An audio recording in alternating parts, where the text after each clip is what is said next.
மாதம் 50,000 ரூபாய் கொடுக்கவில்லை என மனைவி மற்றும் மகன் மீது சத்தியம் செய்ய முடியுமா என்றும், அப்படி செய்துவிட்டால் தான் வீடியோ போடுவதை நிறுத்திவிடுவதாகவும் தெரிவித்து நாம் தமிழர் கட்சி ஒருங்கிணைப்பாளர் சீமானுக்கு நடிகை விஜயலட்சுமி சவால் விடுத்துள்ளார். கேஸ் கொடுக்க வேணாம், திமுக மேல வீண் பழி வரது வேணாம், நாம் தமிழர் கட்சிக்காரங்க ஏமாற்றப்பட வேணாம், கயல்விழி ஏமாற்றப்பட வேணாம், விஜயலட்சுமி சொல்லிட்டு இருக்குது உண்மையா, சீமான் சொல்லிட்டு இருக்குது உண்மையா அப்படின்ற குழப்பம் தமிழ்நாடு மக்களுக்கு வேண்டாம்.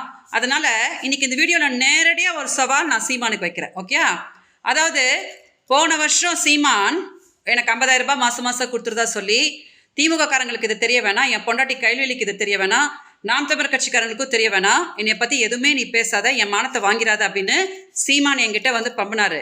அதே மாதிரி 6 மாதம் 50,000 ரூபாய் போட்டாரு. ஓகே, ஸோ இதை நான் சொல்லியிருக்கேன் இல்லையா, இதை நான் எங்கள் பேரலிசிஸ் ஆன எங்கள் அக்கா மேலே சத்தியம் பண்ணி நான் சொல்கிறேன் இந்த வீடியோவில். சீமானுக்கு ஒரு சவால் என்ன விடுறேன் தெரியுமா, வருண்குமார் ஐபிஎஸ் அவர்களை வந்து கூப்பிடுறது, நீ ஆம்பளைன்னா வா நம்ம நேருக்கு நேர் மோதலாம் அப்படி, இதெல்லாம் உனக்கு பண்ண தெரியுது இல்லையா, ஒரே ஒரு வீடியோ இல்லை ஒரு ஸ்டேட்மெண்ட்டு நீ உன் பொண்டாட்டி கைல்விழி மேலேயோ இல்லை உன் புள்ள பிரபாகரன் மேலேயோ சத்தியம் பண்ணி விஜயலட்சுமிக்கும் எனக்கும் எந்த தொடர்பும் கிடையாது, நான் போன வருஷம் அவளுக்கு நான் 50,000 ரூபாய்லாம் கொடுக்கவே இல்லை, இது ஜஸ்ட்டு திமுக என் மேலே போட்டுட்டு இருக்கிற பழின்னு ஒரே ஒரு ஸ்டேட்மெண்ட் சீமான், ஒரே ஒரு ஸ்டேட்மெண்ட் நீ வந்து கொடு தமிழ்நாடு மக்களுக்கு.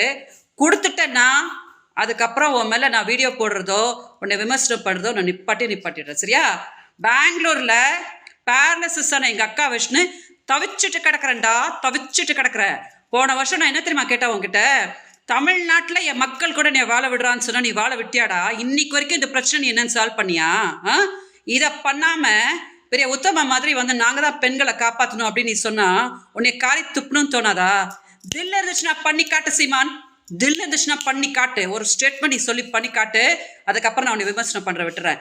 நாம் தமிழர் கட்சிக்கும் சொல்கிறேன், உங்கள் தலைவருக்கு அது பண்ணுற யோகிதை இருக்குதான்னு முதல்ல பாருங்க, அதுக்கப்புறம் என்னையும் திமுகவையும் கொச்சப்படுத்தலாம், அப்புறம் பார்த்துக்கலாம். மீடியா தயவு செஞ்சு இந்த வீடியோ டெலிகாஸ்ட் பண்ணி சீமானை வந்து ஸ்டேட்மெண்ட் சொல்ல வைங்க. சொல்லலைன்னா அவன் என்ன பெரிய கிரிமினல் அப்படின்னு நீங்களே எல்லாரும் புரிஞ்சுக்கோங்க. வணக்கம். செய்திகளை உள்ளது உள்ளபடி தெரிந்து கொள்ள ரெஃப்ளெக்ட் நியூஸை சப்ஸ்கிரைப் பண்ணுங்க.